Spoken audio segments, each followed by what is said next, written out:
बच्चों, कैसे हैं आप लोग? आई होप आप लोग बहुत अच्छे होंगे और बहुत अच्छे से तैयारी चल रहा होगा।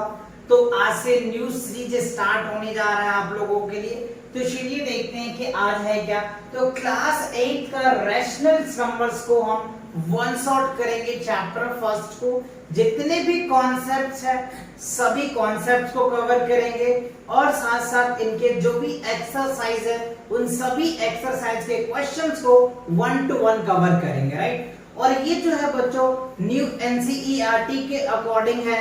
जो नई एनसीईआरटी है उनके जितने भी सिलेबस है फर्स्ट चैप्टर का वो सारे आज कंप्लीट करने वाले हैं और जितने भी कॉन्सेप्ट है ना सब कॉन्सेप्ट्स को कवर करेंगे। तो कंप्लीट लेक्चर देखो जिससे कि आपको इस चैप्टर के रिलेटेड कोई भी कॉन्सेप्ट छूटे ना और कोई क्वेश्चंस भी नहीं छूटेगा।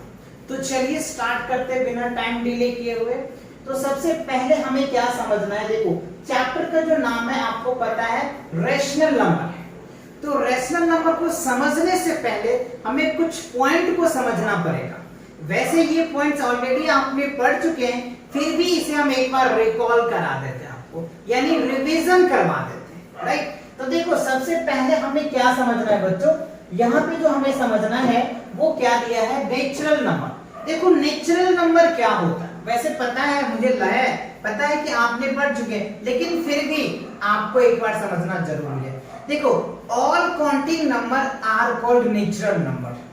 गिनती के जितने भी नंबर्स होते हैं ना उसे हम लोग नेचुरल नंबर कहते हैं, राइट। तो देखो नेचुरल नंबर को हम लोग n से रिप्रेजेंट करते हैं, ठीक है। और n जो स्टार्ट होता है ना बच्चों 1 2 3 4 dot dot dot dot up to आप लिख सकते हो इनफाइनाइट तक लिख सकते हो, ठीक है। यानी काउंटिंग के जितने भी नंबर्स होंगे ना उन्हें हम लोग नेचुरल नंबर कहते हैं। अगर आप डेफिनेशन लिखना चाहते हैं तो लिख लीजिए all counting number are called natural number. Clear? Okay. अब यहाँ पे देखो क्वेश्चन पूछा जा सकता है कि सबसे छोटा नेचुरल नंबर क्या है।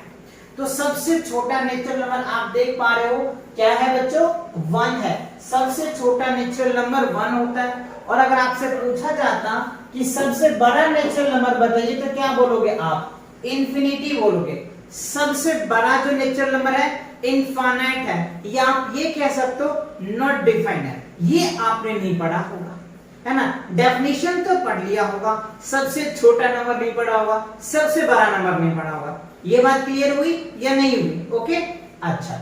अब दूसरा बात देखो हमें क्या है बच्चों, होल नंबर।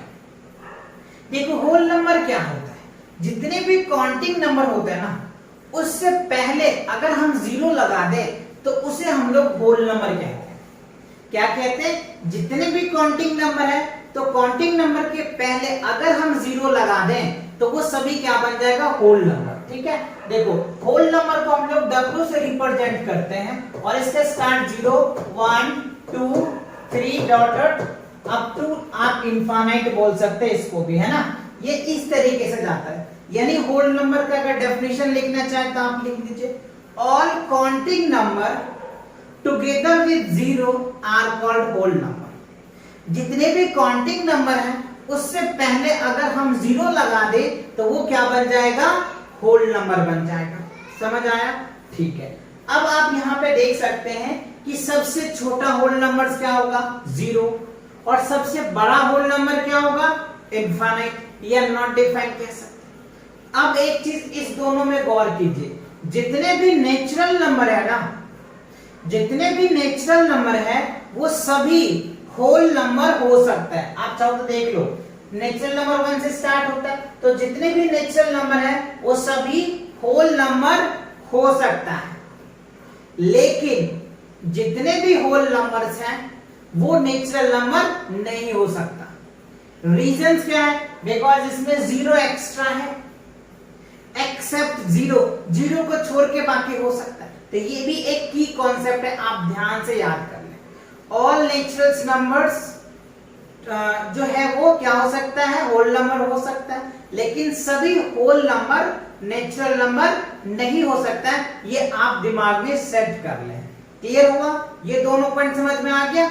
ओके चलिए अब आते हैं इंटीजर्स। इंटीजर्स क्या होता है? देखो इंटीजर जो होता है ना बच्चों, नेगेटिव भी इंटीजर्स होते हैं, पॉजिटिव भी इंटीजर्स होता है। यानी आप इस तरीके से इंटीजर को हम लोग i से रिप्रेजेंट कर देते हैं या z से भी रिप्रेजेंट करते हैं ना, z से रिप्रेजेंट करते हैं। तो अब आप यहाँ पे देखो इनफाइनाइट लिख लेते हैं हम, -2 ले लेते हैं, -1 ले लेते हैं, राइट।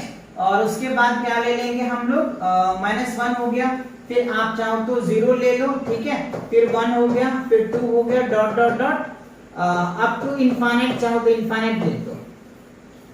देखो इसमें क्या होता है, इंटीजर जो होता है ना, पॉजिटिव भी होता है बच्चों, नेगेटिव भी होता है। पॉजिटिव क्या, जिसके पीछे प्लस लगा होता है उसको हम पॉजिटिव इंटीजर बोलते हैं, जिसके पीछे नेगेटिव लिखा है उसको हम लोग नेगेटिव इंटीजर्स कहते हैं।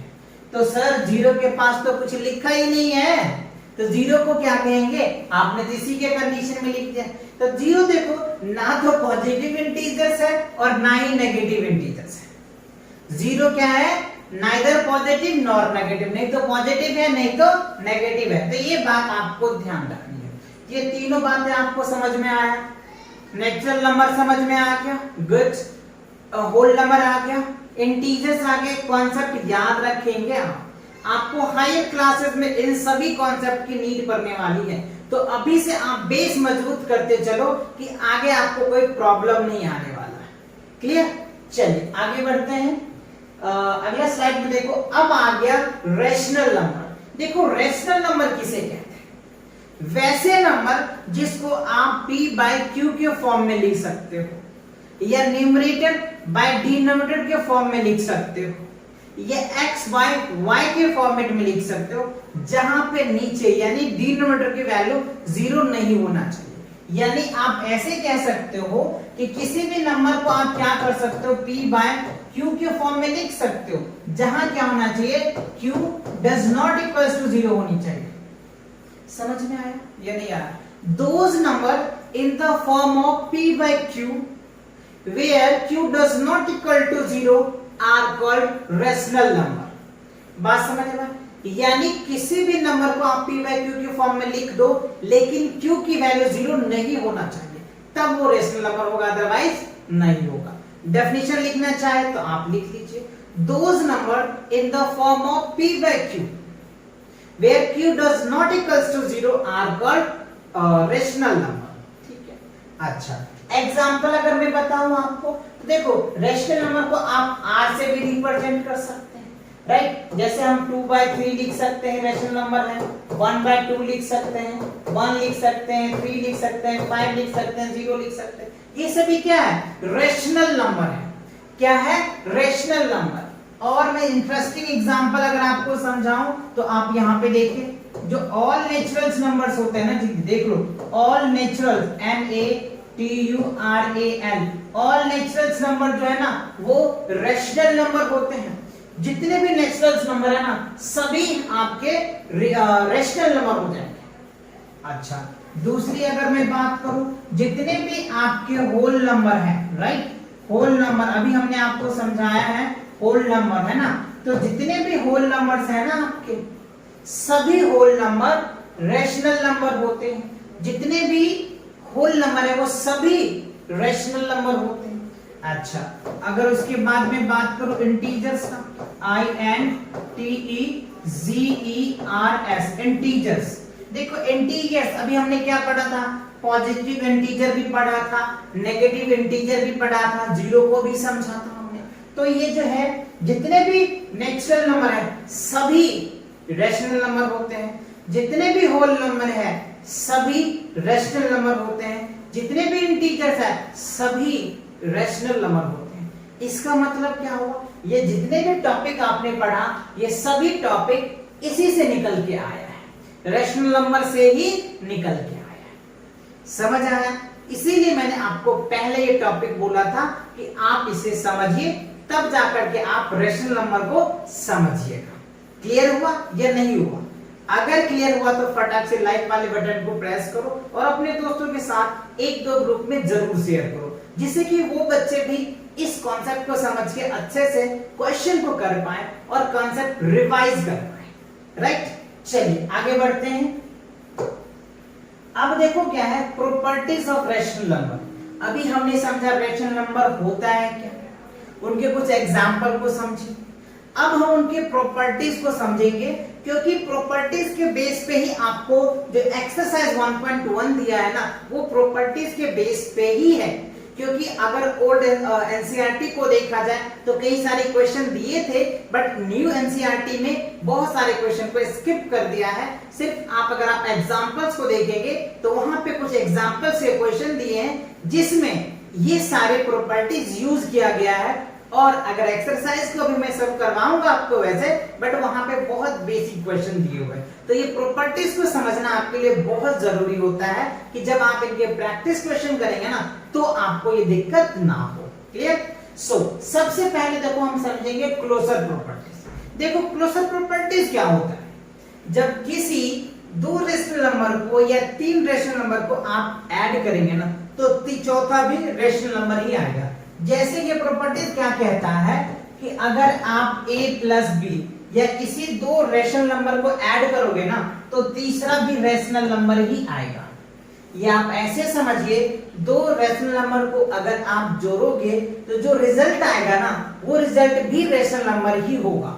चलिए मैं एग्जांपल दिखाता हूं। जैसे मान लो 3 लिया और 4 लिया, तो 3 हमें पता है रेशनल नंबर है, ठीक है, 4 भी रेशनल नंबर है, ठीक है।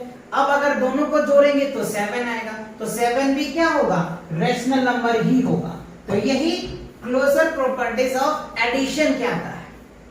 क्लोजर प्रॉपर्टीज ऑफ एडिशन क्या कहता है कि जब दो रेशनल नंबर को अगर आप ऐड करोगे तो तीसरा भी रेशनल नंबर ही देगा, ठीक है। अच्छा, अब आइए कॉम्यूटेटिव प्रॉपर्टीज क्या कहता है। देखो कॉम्यूटेटिव प्रॉपर्टीज की अगर मैं बात करूं तो मैं पहले प्रॉपर्टीज लिखाता हूं। देखो a प्लस b, तो इसको हम क्या लिख सकते हैं, b प्लस a लिख सकते हैं। ये कहता है कॉम्यूटेटिव प्रॉपर्टीज। कॉम्यूटेटिव प्रॉपर्टी कहता है a प्लस b, तो b प्लस a लिख सकते हो। जैसे एग्जांपल के लिए मान लो मैंने एक हाथ में 5 रुपीज है और एक हाथ में 10 रुपीज है, ठीक है। इस हाथ में 5 रुपीज है, इस हाथ में 10 रुपीज है। अब दोनों मिला के कितने हो गए, 15 हो गए, ठीक है। अब हमने एक्सचेंज कर लिया, अब इस हाथ में 10 रुपीज हो गया, इस हाथ में 5 रुपीज हुआ। अब सम करेंगे तो कितना आएगा, 15 ही आएगा ना। तो यही कह रहा है, राइट। देखो एग्जांपल से आप ज्यादा अच्छे से समझ पाओगे, आप इन्हें याद कर ले, है ना। तो देखो हमने क्या लिखा था, आपको 5 रुपीज एक हाथ में था और एक में 10 रुपीज था, तो कितना आ जाएगा, 15। फिर हमने चेंज कर लिया, हाथ में बदल लिया, तो ऊपर भी कोई फर्क नहीं पड़ा, वही रिजल्ट आया ना जी। देखो ना 5 रुपीज था पहले एक हाथ में, फिर दूसरे हाथ में 10 रुपीज था। फिर हमने क्या किया, पैसे एक्सचेंज कर लिए हाथ में, ठीक है। तो एक में हमने 10 रुपीज रखा, रिजल्ट तो वही आया। तो यही कहना चाह रहा है commutative properties of addition, right, कि a प्लस b को हम b प्लस a लिख सकते, कोई चेंज नहीं होगा, वैल्यू सेम आएगा, ठीक है। अच्छा, अब देखो कह रहा है एसोसिएटिव प्रॉपर्टीज। एसोसिएटिव प्रॉपर्टीज क्या होता है, बहुत इंटरेस्टिंग प्रॉपर्टीज है बच्चों, इनको समझना। देखो एसोसिएटिव प्रॉपर्टीज क्या कहता है कि अगर मान लो a प्लस b लेते हैं और हम ब्रैकेट में c करते हैं, ठीक है। Associative a plus b into में c अगर होता है तो हम यहाँ पे क्या कह सकते हैं कि a को बाहर कर लेंगे और यहाँ पे हम क्या लिख देंगे, अच्छा b प्लस c लिखेंगे। अच्छा, कुछ यहाँ पे प्लस वाला बता रहे हैं बच्चों, तो हम ऐसे कर सकते हैं a प्लस b और यहाँ पे c है, तो a को हम बाहर करके b प्लस c कर सकते हैं। ये कहता है एसोसिएटिव प्रॉपर्टीज ऑफ एडिशंस। ये एसोसिएटिव प्रॉपर्टीज ऑफ एडिशन कहता है।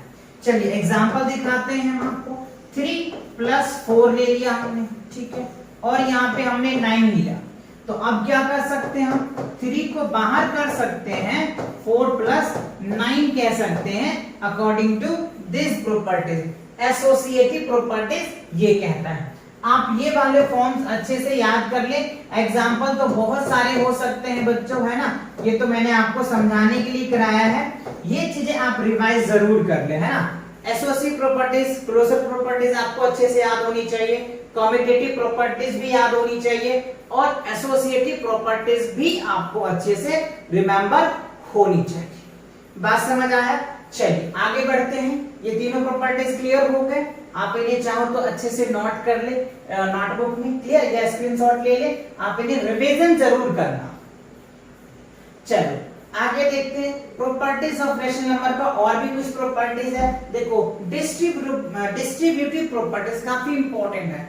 डिस्ट्रीब्यूटिव प्रॉपर्टीज ओवर एडिशंस या सब्ट्रैक्शंस भी होता है, अभी हम आपको सिखाएंगे दोनों। देखो डिस्ट्रीब्यूटिव प्रॉपर्टीज में क्या होता है, ए बी प्लस सी, तो आप इसको कैसे लिख सकते हो, a into B plus a into C, ये क्या हो जाएगा, distributive properties of over additions, ठीक है। और अगर इसी की मैं बात करूं b माइनस सी, तो क्या लिख सकते हो, ab माइनस ac हो जाएगा, distributive properties of over subtractions हो जाएगा। तो ये दोनों बात आपको समझ में आ गया। आप अगर इसका एग्जांपल देखना चाहेंगे, देखो सिंपल है, इसको हमने इससे मल्टीप्लाई किया, फिर इसे इसको मल्टीप्लाई किया, ये फॉर्म आया। सेम इसे इसको मल्टीप्लाई किया, इसे इसको, आपको बोर्ड मास का कॉन्सेप्ट तो पता ही है ना, जब ब्रैकेट को खोलते हैं तो इससे ये भी मल्टीप्लाई हो जाएगा, इससे ये भी मल्टीप्लाई हो जाएगा, ये कंडीशन से लग गया। अच्छा, अब चलो इसका एग्जांपल मैं आपको दिखाता हूं। जैसे मान लो हमने 5 लिया और यहाँ पे 8 प्लस 4 ले लिया, तो देखो क्या हो जाएगा, 5 इंटू 8 हो जाएगा प्लस 5 इंटू 4 हो जाएगा, खत्म। ये एडिशन वाले हो गए। और अगर मैं सब्ट्रैक्शन वाले बताऊं तो मान लो हमने यहाँ पे 4 ले लिया, ठीक है, और यहाँ पे हमने 3 ले लिया और यहाँ पे हमने 9 लिया। अच्छा, सब्ट्रैक्ट, यहाँ पे सब्ट्रैक्ट डाल दो, तो क्या लिखेंगे, 4 इंटू 3 माइनस 4 इंटू 9 आ जाएगा, खत्म। सिंपल से वैल्यू पुट कर देना, जैसा ये कंडीशन कह रहा है ना बच्चों, इसे आपको याद रख लेना है बस, ठीक है। ये प्रॉपर्टीज एडिशंस भी है, सब्ट्रैक्शंस भी है, ठीक है। अच्छा, अब देखिए सबसे इंपॉर्टेंट बात है the role of zero. Role of zero का बहुत ही इंपॉर्टेंट रोल्स होता है। किसी भी रैशनल नंबर में अगर आप जीरो को ऐड करोगे ना, तो रिजल्ट सेम ही आता है, ये बात आपको ध्यान रखनी है। किसी भी रैशनल नंबर में अगर आप जीरो ऐड करते हो तो रिजल्ट जीरो ही आएगा, सॉरी जीरो कह रहा हूं मैं, इटसेल्फ आएगा, वो ही रिजल्ट आएगा। जैसे देखो ए आ गया ना, या आप किसी भी रैशनल नंबर में जीरो सब्ट्रैक्ट करोगे तो रिजल्ट जीरो ही आएगा। जैसे आप देखिए a माइनस 0 करोगे तो क्या होगा, a ही आएगा, ठीक है। अच्छा, अब आप देखिए किसी भी रेशनल नंबर में अगर आप 0 से मल्टीप्लाई करोगे ना तो रिजल्ट बिकम्स 0। आप इसे भी ध्यान से देखो, तीनों कंडीशन मैंने आपको बता दिया है ना, तीनों कंडीशन मैंने आपको बता दिया, तीनों कंडीशन आपको ध्यान रखना है। किसी भी रेशनल नंबर में तो 0 की कितनी भूमिका है ये आप समझ सकते हो। अगर आप किसी रेशनल नंबर में 0 को ऐड करोगे तो वो रेशनल नंबर सिर्फ आ जाएगा, ठीक है। और किसी रेशनल नंबर में अगर आप 0 से सब्ट्रैक्ट कर दोगे तो रिजल्ट क्या आ जाएगा, आपका a ही आ जाएगा। और अगर गलती से मल्टीप्लिकेशन आ जाए तो वो सबको 0 बना देगा, है ना, सबको 0 बना देगा। देखो बना दिया ना, तो ये चीजें आपको दिमाग में भी ये बात को बना के रखना है। चलिए, इसीलिए मैंने आपको द रोल ऑफ 0 का दिखाया, एडिशन में, सब्ट्रैक्शन में और मल्टीप्लिकेशन में। डिवाइड में आपको पता है 0 ही आता है, तो डिवाइड में ही 0 आएगा, राइट। चलिए, अब देखिए क्या कह रहा है, the role of 1। Role of 1 का भी बहुत इंपॉर्टेंट रोल है। देखो, अगर किसी रेशनल नंबर में 1 से आप मल्टीप्लाई करोगे ना तो नंबर a ही आ जाएगा, ये भी आप ध्यान देखिए। चलिए, पहले मैंने मल्टीप्लिकेशन लिख दिया, कोई दिक्कत नहीं। किसी भी रेशनल नंबर में अगर आप 1 मल्टीप्लाई करते हैं तो वो नंबर इटसेल्फ आ जाएगा, ठीक है। और दूसरा, अगर किसी भी नंबर में 1 ऐड कर देते हैं ना तो उसका क्या निकल के आता है, सक्सेसर, SUCCESS हुआ, सक्सेसर होता है। जैसे 3 में 1 ऐड कर देंगे तो 4 आ जाएगा, तो 3 का सक्सेसर आ जाएगा, या कॉन्जुगेटिव भी कह सकते हैं। अलग अलग वर्ड आता है, जब ऐसे क्वेश्चन आएगा तो आप इन चीजों को समझ सकते हैं, ठीक है। तो ऐड किया तो उसका सक्सेसर निकल के आया, या कॉन्जुगेटिव कह सकते हैं, ठीक है, उसका अगला नंबर कह सकते हैं, ठीक है। या फिर आप अगर a में माइनस कर देते हैं 1 तो क्या हो जाएगा, प्रोड्यूसर आ जाएगा। जैसे आपने पहले पढ़ा होगा छोटे क्लासेस में, किसी भी नंबर में से 1 सब्ट्रैक्ट कर देते तो उसका प्रोड्यूसर निकल के आ जाता है, यानी पहले वाला नंबर आ जाता है। तो ये आप देख लेना है ना, उस हिसाब से आप कह सकते हो प्रोटेशियस, राइट। फिलहाल तो ये कॉन्सेप्ट पे ज्यादा फोकस करना है, ये तो ऑलरेडी आपने बहुत छोटे क्लासेस में पढ़ चुके होंगे ना, सक्सेसर पढ़ चुके होंगे, प्रोटेशियस पढ़ चुके होंगे, ठीक है। तो ये आपने 1 का रोल समझ में आ गया, 0 का रोल समझ में आ गया, डिस्ट्रीब्यूटिव प्रॉपर्टीज का भी रोल आपको बहुत अच्छे से समझ में आ गया। आप चाहे तो इनको स्क्रीनशॉट ले लो, अच्छे से रिमेंबर कर लेना। चलिए आगे बढ़ते हैं। अब देखो रैशनल नंबर्स में क्या है, एडिटिव इनवर्स, मल्टीप्लिकेटिव इनवर्स और रेसिप्रोकल। वैसे अगर देखा जाए तो न्यू एनसीईआरटी में इसके बेस का कॉन्सेप्ट आपको बुक में देखने को नहीं मिलेगा, लेकिन अगर आप इनके एक्सरसाइज सॉल्व करोगे तो एक्सरसाइज में इसके बेस पे क्वेश्चंस दिया हुआ है, इसीलिए मैंने ये कॉन्सेप्ट भी सोचा कि आपको करवा दूं, जिससे कि अगर आप कोई रेफरेंस बुक को सॉल्व करते हो, जैसे आर.एस. अग्रवाल हो गया, आर.डी. शर्मा हो गए, या कोई और रेफरेंस बुक सॉल्व करते हो ना, तो उसमें आपको ये सारे पॉइंट देखने को मिलेगा, तो वहां पे आपको कोई प्रॉब्लम नहीं आएगा, इसीलिए मैंने कॉन्सेप्ट लिया है, ठीक है। चलो तो देखो एडिटिव इनवर्स क्या होता है। अगर हम एडिटिव इनवर्स की बात करें बच्चों, तो देखो अगर कोई हमें फ्रैक्शन दे दिया है a अपॉन में b, तो अगर मैं इसका ai निकालूं, ai आर्टिफिशियल इंटेलिजेंस नहीं है, एडिटिव इनवर्स है ना, तो अगर मैं इसका ai निकालूं ai ऑफ ab, तो ये क्या निकल के आ जाएगा, माइनस लग जाएगा बच्चों, बस ये ध्यान रखना है और कुछ नहीं। एडिटिव इनवर्स में कोई फ्रैक्शन दे रखा है प्लस का, तो वो माइनस का आ जाएगा, और अगर माइनस का फ्रैक्शन दे रखा है ना, तो प्लस का आ जाएगा, माइनस माइनस प्लस बन जाएगा। तो ये बात आपको ध्यान रखना है एआई में, एडिटिव इनवर्स, ठीक है। जैसे अगर मैं आपको एग्जांपल दूं कि देखो 3/4 है, तो इसका आप क्या निकालिए, एआई निकालिए, तो क्या निकल के आ जाएगा, -3/4 आ जाएगा, ठीक है। और अगर 4 का एआई निकालना है तो -4 निकल के आ जाएगा, -4 का निकालना है तो +4 निकल के आ जाएगा। सिंपल सी बात है, अगर प्लस है तो माइनस कर देना है, माइनस है तो प्लस कर देना, that is the AI, additive inverse, understand, okay.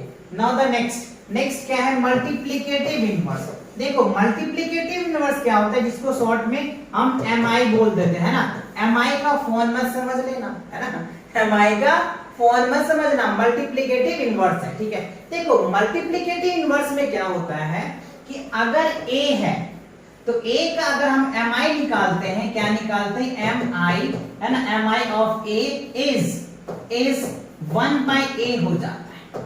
ये आपको ध्यान रखना, ये क्या है, रेसिप्रोकल का उल्टा नाम कह सकते हैं या उसका सिमिलर नेम कह सकते हैं। वैसे मैंने लिख रखा है रेसिप्रोकल, अगर हमें a दे रखा है तो उसका mi 1/a हो जाएगा, या अगर आप मान के चलो आपके पास दे रखा है x/y दे रखा है, तो इसका अगर आप mi निकालोगे तो y/x हो जाएगा, ये ध्यान रखना, ठीक है।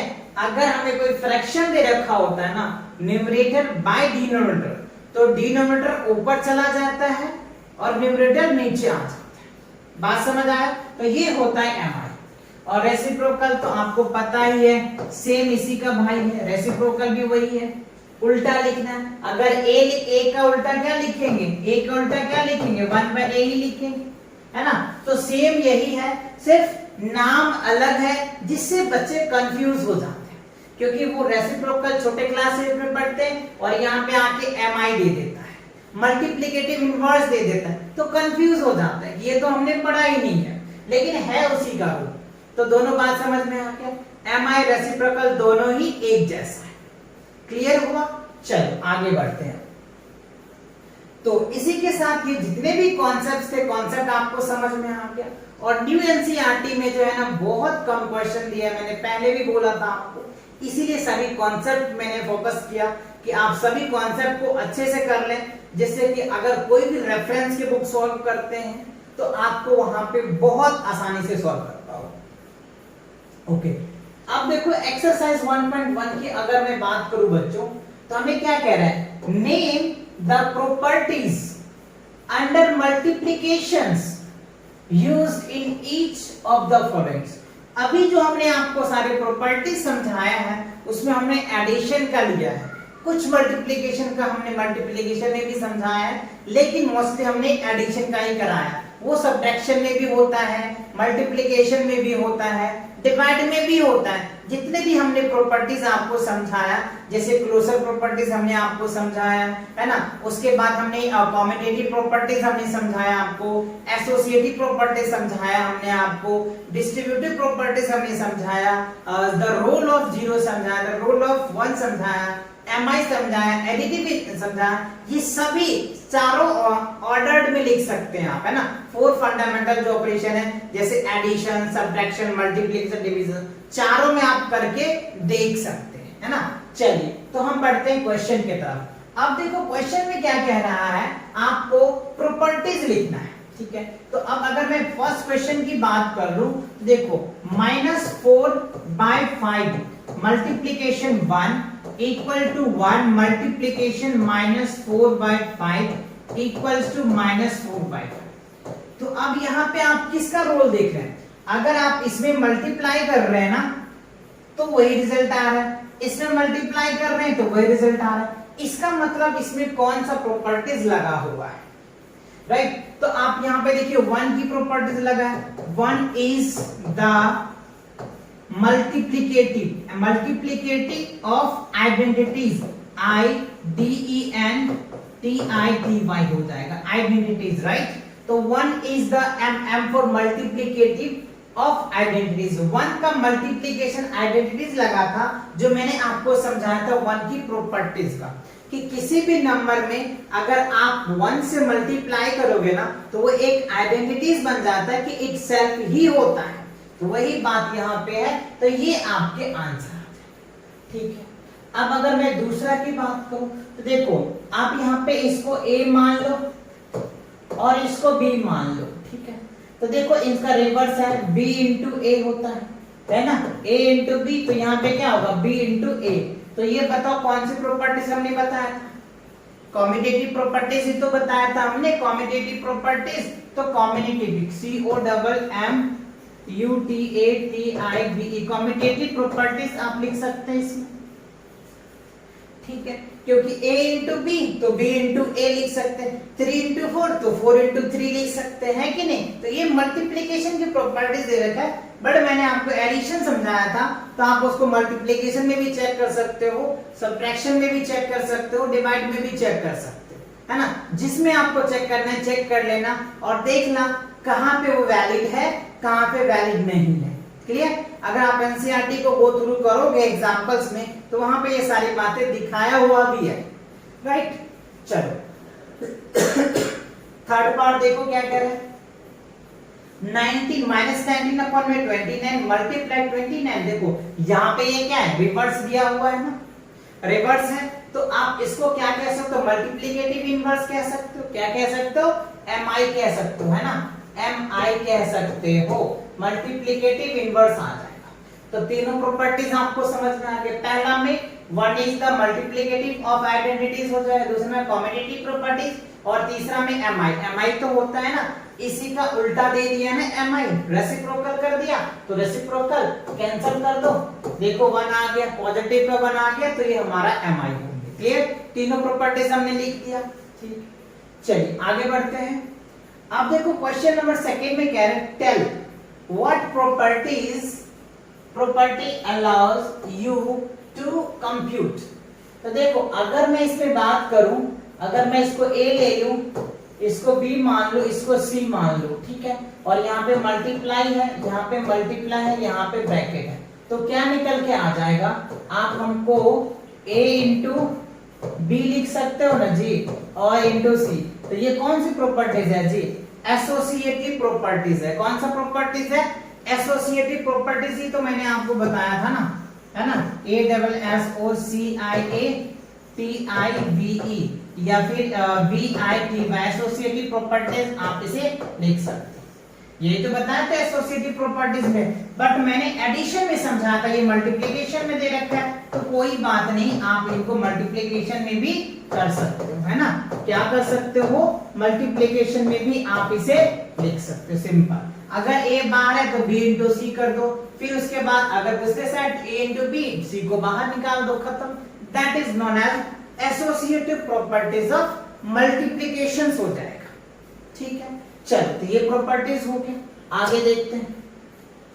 अब देखो कह रहे हैं the product of two rational numbers is always, अच्छा दो रेशनल नंबर की प्रोडक्ट, तो देखो 3 मल्टीप्लिकेशन 4 क्या हो जाएगा, 12 हो जाएगा। तो यही तो मैंने यहाँ पे आपको क्लोजर प्रॉपर्टी में समझाया था कि क्या a और b को ऐड करेंगे तो क्या हो जाएगा c, और दो रेशनल नंबर को ऐड करेंगे तो तीसरा भी रेशनल नंबर ही आएगा। अगर आप दो रेशनल नंबर को मल्टीप्लाई करते हो a इंटू बी करते हो ना, तो रिजल्ट a b जो आएगा ना, ये भी कोई रेशनल नंबर ही होता है। तो यहाँ पे क्या होगा, रेशनल नंबर ही होगा, RATIONAL रेशनल नंबर होगा। ठीक है, ये क्या होगा, रेशनल नंबर। आप याद रखना कभी भी दो रेशनल नंबर को अगर आप मल्टीप्लाई करोगे ना तो ऑलवेज रेशनल नंबर ही देगा। ठीक है, या दो रेशनल नंबर को ऐड करोगे ना तो तीसरा भी रेशनल नंबर ही आएगा। चलिए आगे बढ़ते हैं। अच्छा, इसी के साथ क्या होता है, आपका ये जो एक्सरसाइज 1.1 कंप्लीट होता है, और चैप्टर 1 में भी इतने ही क्वेश्चन दे रखे थे। तो जितने भी मैंने कॉन्सेप्ट करवाया, इन सभी कॉन्सेप्ट को अच्छे से बच्चों याद कर लें, और इनके एक या दो एग्जांपल्स भी दिए हैं तो उन्हें आप अच्छे से प्रैक्टिस कर ले, जिससे कि अगर आपको टेस्ट लिया जाए तो आप वहां पे अच्छे से स्कोर कर पाओगे। ठीक है, तो मिलेंगे नए एक्सरसाइज के साथ बहुत जल्दी, तब तक पढ़ाई करते रहे। All the very best.